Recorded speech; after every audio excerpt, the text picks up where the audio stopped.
Bu Bəqərə surəsinin başlanğıcı nədir ümumiyyətlə? Yəni əlif, ləm, mimlə başlayır. Bunun mənası nədir, izahı nədir bunun? Bəqərə surəsi Qurani-Kərimin ikinci surəsidir sıra nömrəsi olaraq.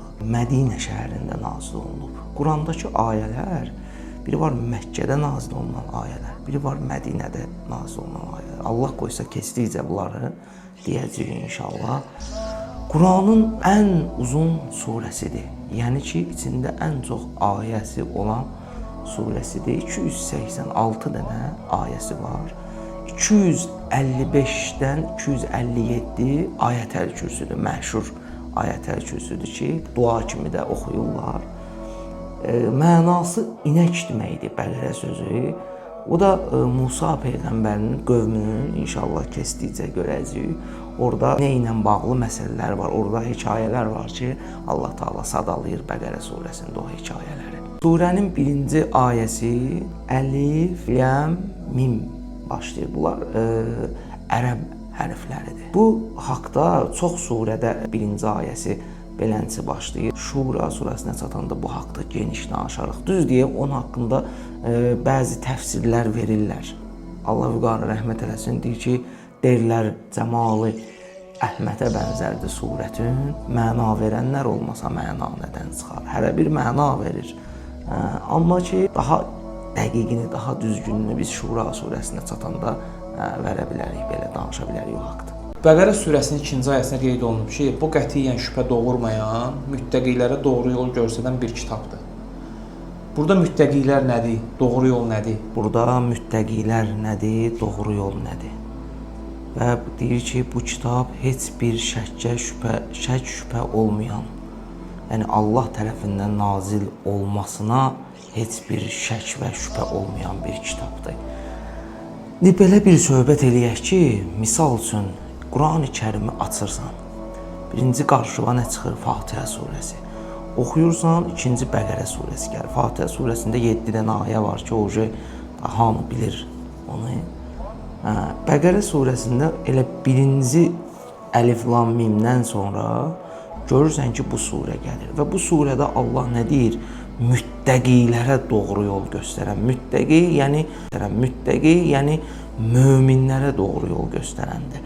Əgər ki, sən möminsənsə, sən Allahın varlığına inanırsansa və Qurani-Kərimin Allah kitabı olduğuna heç bir şəkkin, şübhən yoxdursa, onda Qurani-Kərim sənə doğru yol göstərəcək. Doğru yolda əlbəttə ki, Allaha gedən yoldur.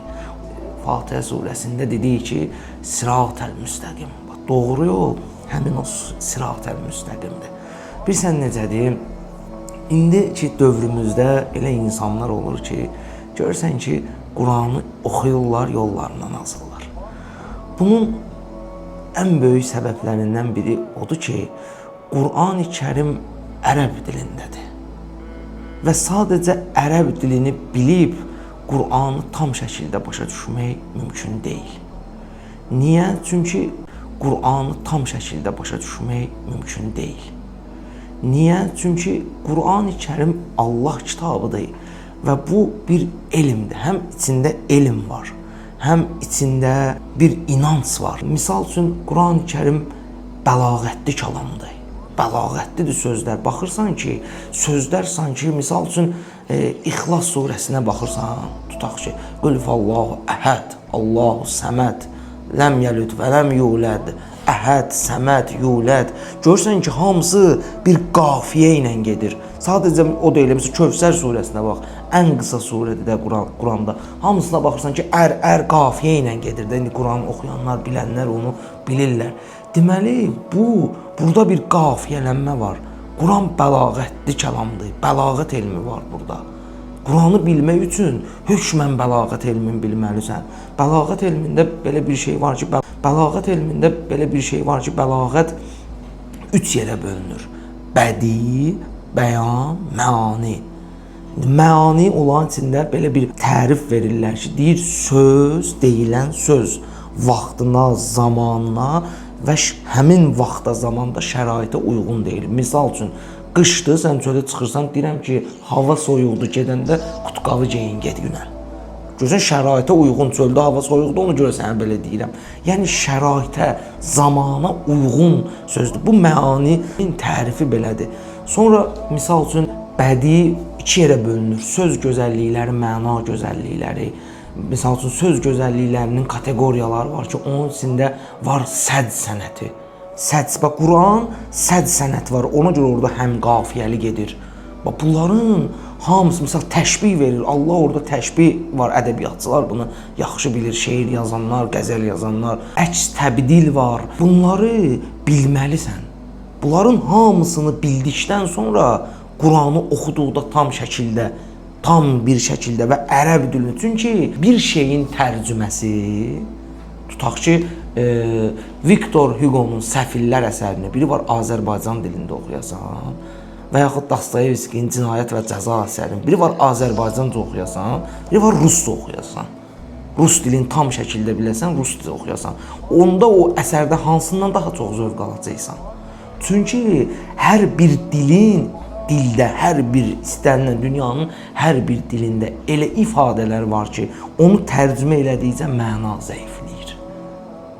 Aydındır, bir şeyin tərcüməsi deyir onun əsl mənasının 20%-dir. Məsəl üçün tərcüməni eləyirlər, düzdür, amma mənanı itirirlər. Məsəl üçün Nur surəsinin 35-ci ayəsində Allah deyir ki, Allahu nuru səmavatu vəl ərz. Allah yerin və göyün nurudur. Bunu sırf hərfi tərcümədir. Amma belə tərcümə yazıblar ki, indi kitablarda Allah rəhmət eləsin, belə yazdırıblar da. Yəni Allah yerləri və göyləri öz işığı ilə nurlandırdı. Gör arasında işıqlandırdı. Gör bunların arasında nə qədər fərq var. Ona görə oxuyanda, yəni Quranı oxuyanda Azərbaycanca oxumursan, hansı dildə oxuyursan oxu, ərəb dilindən başqa. Bəzən yanlış anlaşılmalar olur. Və ona görə hökmən ərəb dilini bilməlisən, ona görə hökmən onun içindəki o sadaladığım bəlağət elmin bilməlisən, astronomiya bilməlisən, coğrafiya bilməlisən, həndəsə bilməlisən, riyaziyyat bilməlisən. Yəni ümumiyyətlə savadlı olmalısan və elmli olmalısan. O savadlı, elmli olandan sonra, oxuyandan sonra onun Qurani-Kərimin Allah kəlamı olduğuna heç bir şübhən olmayacaq. Məsələn, sən balaca bir dənə misal çəkirəm ha. Misal üçün Quranda hər bir şeyin qarşılığı gəlib. Quranda hər bir şeyin qarşılığı gəlib. Əksi, məsəl üçün oğlan, qız. Tutaq ki, göy, yer, ağ, qara. Yeganə qəlb sözünün qarşılığı yoxdur. 3 dənə hərf var orada, qalanı hərəkədir. Ərəb dilini keçənlər bilir. Qaf hərfidir, lam hərfidir, bir də bə hərfidir. Bunları qaf hərfinin əbcəti 100-dür, ləm hərfinin əbcəti 30-dur, bə hərfinin əbcəti 2-dir. Necə elədir? 132, düzdür? Qəlb sözü Quranda 132 dəfə keçib. Yəni bu sadə bir misaldır, milyon dənə elə misallar çəkər. Məsəl üçün Adəm peyğəmbərlə İsa peyğəmbərin adı 25 dəfə keçib.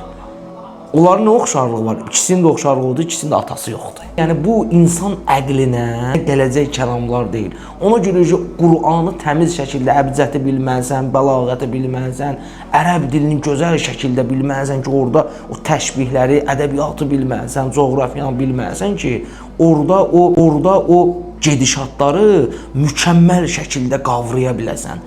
Və o zaman görəcəksən ki, sən hidayət tapırsan. Çünki ən böyük ibadət elmdir.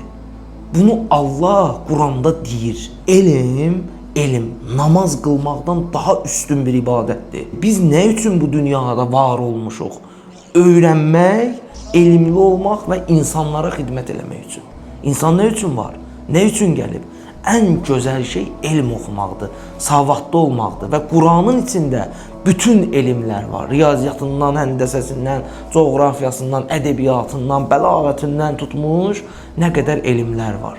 Ona görə Allah Taala Bəqərə surəsinin 2-ci ayəsində deyir ki, bu kitab müttəqilərə, yəni müttəqi nə? Əsl möminlərə. Yəni tam şəkildə əsl mömin, birinci elmli olmaq elə mömin olmaqdır, savadlı olmaq. Hər bir elmi bilmək, hər bir elmi bilən bir insan, elmli insan mütləqdir ki, mömin insandır, o Allahın varlığına inanan insandır. Yəni bir insan ki Allahın varlığını danırsa, onun oxuduğu elmdən də bir şey çıxmaz. Bəqərə surəsinin 3-cü, 4-cü, 5-ci ayəsi bir-birinə əlaqədardır. Bu oxuduğum qədərilə mən bunu başa düşmüşəm. Amma burada başa düşmədiyim nə var? Burada yazılıb ki, o kəslər ki qeybə iman gətirir, namaz qılır və bizim onlara verdiyimiz ruzidən Allah yolunda xərcləyirlər. Bunu başa düşdüm. O kəslər ki sənə nazil olana və səndən əvvəl nazil olanlara iman gətirir, axirətə də yəqinliklə inanırlar. Onlar öz Rəbbindən gələn doğru yoldadırlar. Məhz onlar nicat tapanlardır. Nicat tapanlar da nə deməkdir? Bunların əlaqələri ümumiyyətlə nədir?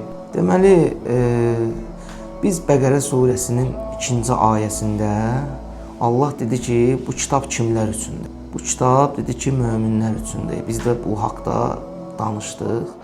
Sonra 3-cü ayədə deyir ki, qeybə iman gətirənlər, namaz qılanlar, bir də bizim verdiyimiz ruzidən Allah yolunda xərcləyənlər. Deməli, qeybə iman gətirmək, bu başlayır bu ayədən. Allah o ki, 2-ci surədə dedi ya mömin. Mömin kimdir? Mömin necə olmalıdır? Onun xüsusiyyətlərini danışır. O kəslər ki, qeybə iman gətirir. Qeybə iman gətirmək necə bir şeydir? Yəni qeyb nədir? Qeyb sözünün ümumiyyətlə tərcüməsi, yəni gözə görsənməyən, biz də işlədirik gündəlik danışmamızda. Qeyb oldu, yox oldu. Yəni görünməyən.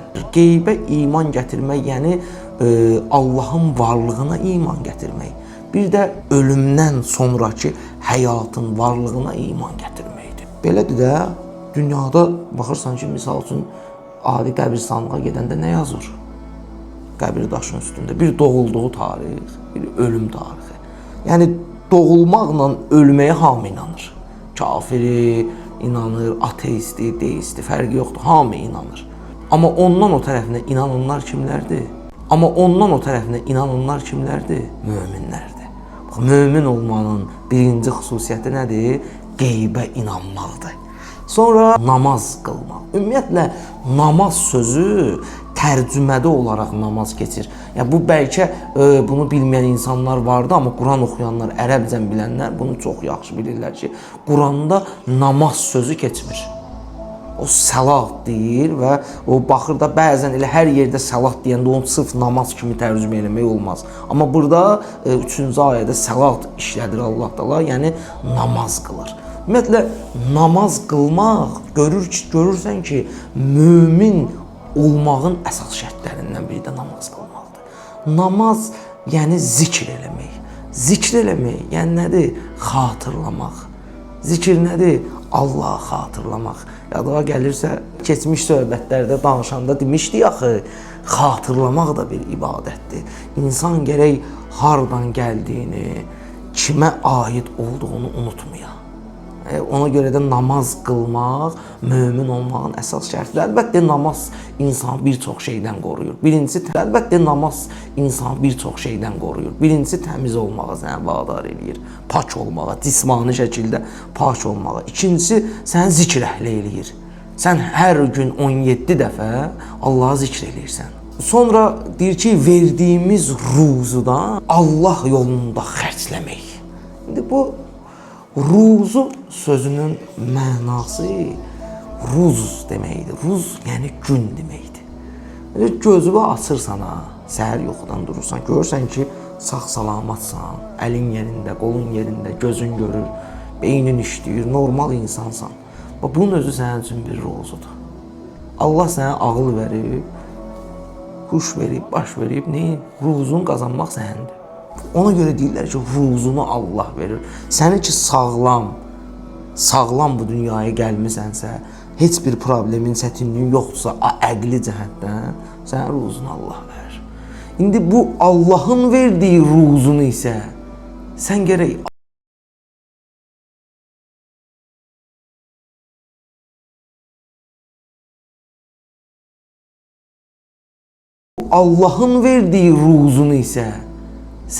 Allah yolunda xərcləyəsən. O bir məsələ var, deyir ki, ilahi yaxşı ki, ruzunu insanlara tapşırmamısan, yoxsa amacından qırlardı. O bir məsələ var, deyir, Allah heç kimi insana möhtac eləməsin. Qoy hamı Allaha möhtac olsun. Biz də Allahın bizə göndərdiyi ruzunun qarşılığında ona şükür eləyirik. Əslində bir əleyhissalamdan Nəhcül Bəlağədə belə bir ifadə var ki, deyir, bəndənin şükür eləməyi Allahın verdiyi nemətlər qarşısında bəndənin acizliyini göstərir. Şükür eləmək sənin Allah qarşısında nə qədər aciz olduğunu göstərir. Allahın qarşısında sınmaq, ucalmaqdır. Yardıma ehtiyacı olanlara kömək eləmək. Sizə deyim, bu gün məndə var, yeyim, yatım, qonşum adından ölsün məsələyi. Yəni Allahın verdiyi ruzunu gərək ki, Allah yolunda xərcləyəsən. Bizə necədir? İşdən evə gedib, yatıb, bir də işdən evə gedib yatıb, qazandığı ruzunu ancaq özü üçün, həyatda ancaq özünü fikirləşib, öz keyfini fikirləşən insanlar insan deyil, onlar heyvandırlar. Ulan, üzr istəyirəm ifadəmə görə, heyvandan heç bir fərqi yoxdur. Heyvan da elə yaşayırlar, gedir naxura, yiyir, gəlir, yatır o bir də axıra. İnsan bu dünyaya nəyə gəlib? İnsanlara xidmət eləməyə. İndi ruzun var 5 manat, 10 manat, özün üçün gərək qırağa da alən üçün yaşayasan, gərək dostun üçün, qardaşın üçün ehtiyacın olan. Allah bunu səndən tələb eləyir. Mömin olmağın əsas şərtlərindən qeyb elminə inanma. Allah qeyb elminə inandı, bu ilə qutarır. Mömin olam, Allah deyir, yox, qutarmır. Neyniyim? Namaz qıl. Hə, yaxşı Allah, namaz qılın, bu ilə qutarır. Yox. Neyniyim ay Allah? Verdiyimiz ruzudan neynə? Allah yolunda xərclə. İndi onu da deyirsən, yaxşı Allah, sənin verdiyin ruzundan Allah yolunda xərcləyim, bu ilə qutarır, sonra baxırsan ki, yox. O kəslər ki, müminin xüsusiyyətlərini sadalayır, sənə nazil olana və səndən əvvəl nazil olanlara iman gətirir. Ahirətə də yəqinliklə inanırlar. Bax, cahil insan dünyada ən bədbəxt insandır. Məsəl üçün, gedib deyirsən ki, müsəlman olmasan cənnətə düşməyəcəksən. Ay qardaş, niyə? Harada görmüsən belə bir şey? Ümumiyyətlə, kim deyir ki, sən cənnətlisən, sən cəhənnəmə düşəcəksən, sən o səhv deyir. Cənnət də, cəhənnəm də Allahın verdiyi qərardır. Kimin hara gedəcəyi Allah bilən məsləhətdir. Onu heç insan bilə bilməz. Amma insan bilir də hardan gəlib. Hardan gəlib? Gəldiyimiz yeri bilirik də, amma getdiyimiz yeri bilmirik. Bizə getdiyimiz yerdən vacib olan gəldiyimiz yerdir. İmam Əli əleyhissalam deyir ki, mənim üçün getdiyim yer Allah bilər hara gedərəm. Əsas gəldiyim yerdir. Yəni gəldiyim yer hamımız hardan gəlmişik? Allahın yanından gəlmişik. Qurandan əvvəl nazil olan kitabları sadalayır burada. Hansıdır? Qurandan əvvəl nazil olan kitabları sadalayır burada. Hansıdır? Tövrat, hansıdır? İncil, hansıdır? Zəbur, Davud əleyhissalam üçün nazil olunmuşdu o qövm üçün. Yəni o kitablara belə iman gətirmək lazımdır. Quran elə bir kitabdır ki, yalnız özünü yox, özündən əvvəl olan bütün kitabları təsdiqləyir. Quranın gözəlliyi budur. Xristianlar deyir, İsa bizimdir, İsa belədir, elədir. İsa'nı da peyğəmbər olaraq təsdiqləyir, onun İncilini də təsdiqləyir. Tövratı da kitab olaraq təsdiqləyir, Musa peyğəmbəri də peyğəmbər kimi təsdiqləyir. Hətta Musa peyğəmbər Quranda adı ən çox zikr olunan peyğəmbərdir.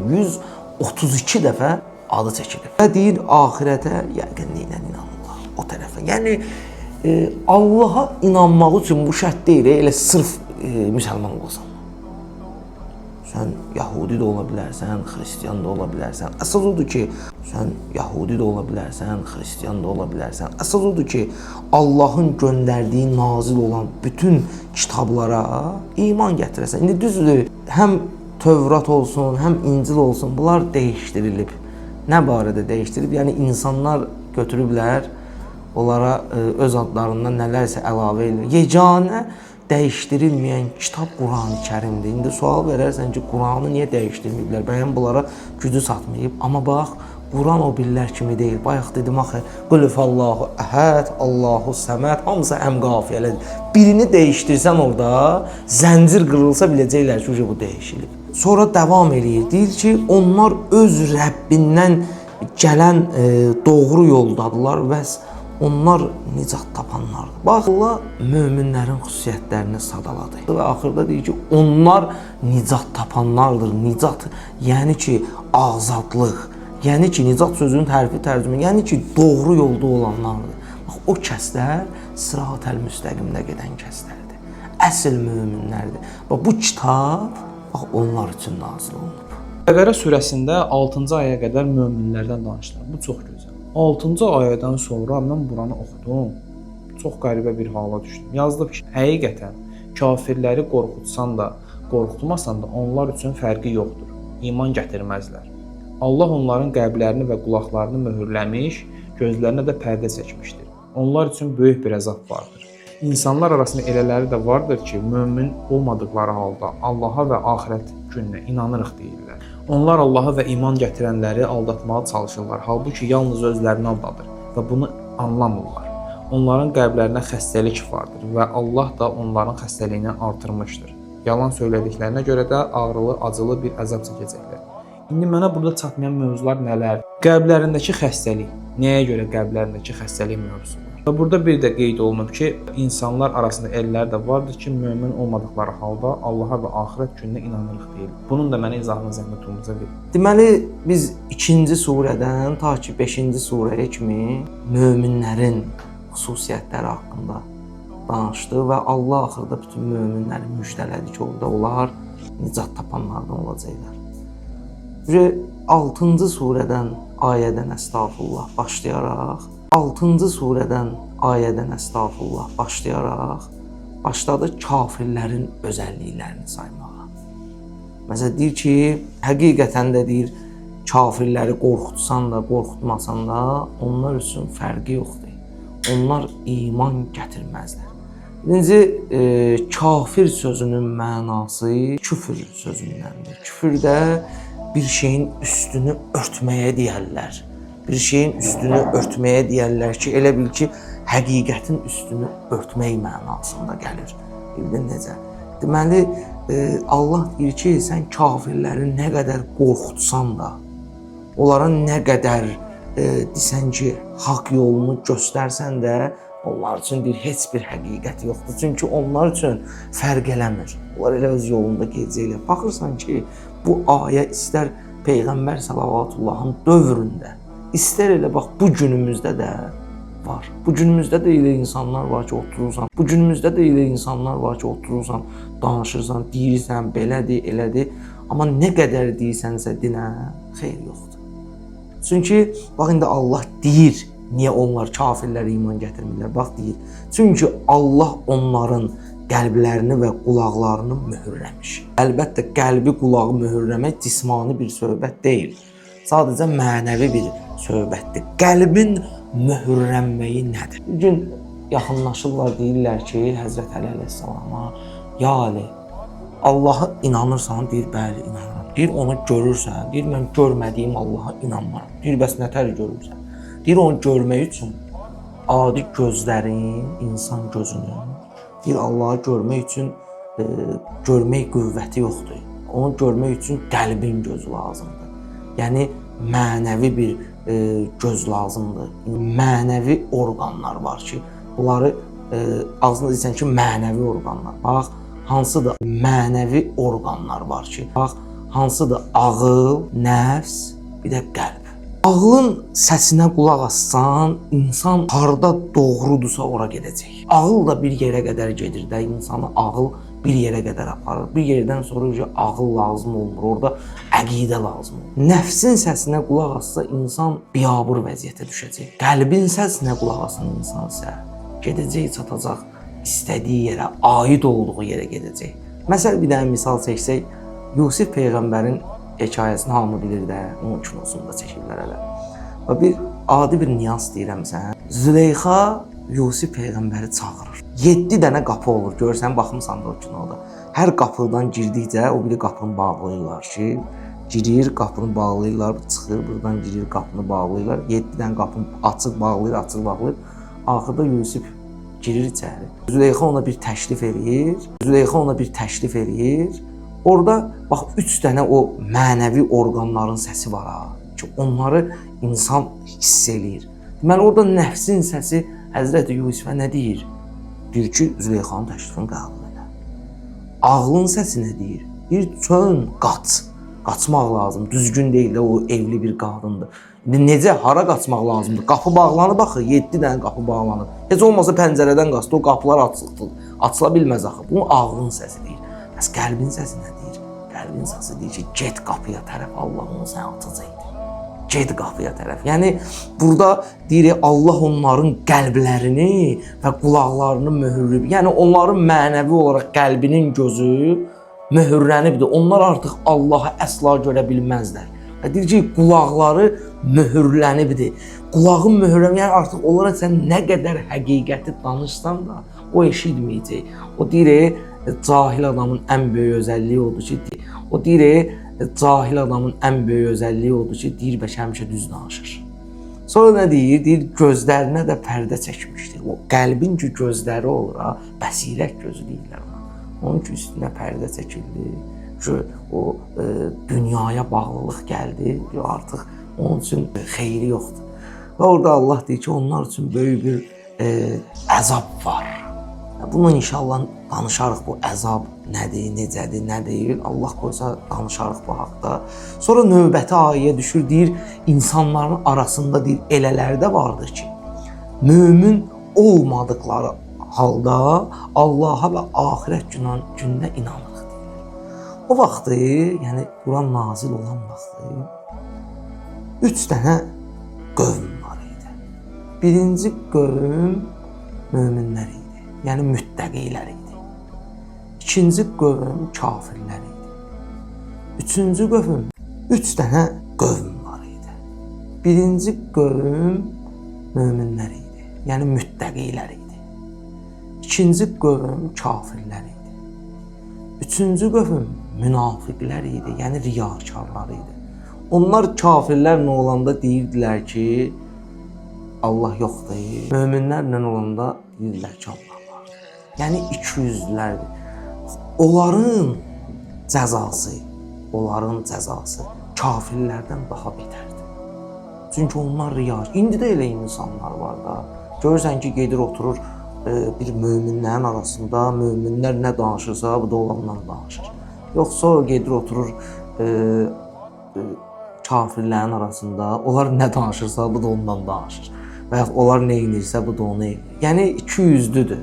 Bildiğin, Allah burada o ikiyüzlü insanlara da misal çəkir.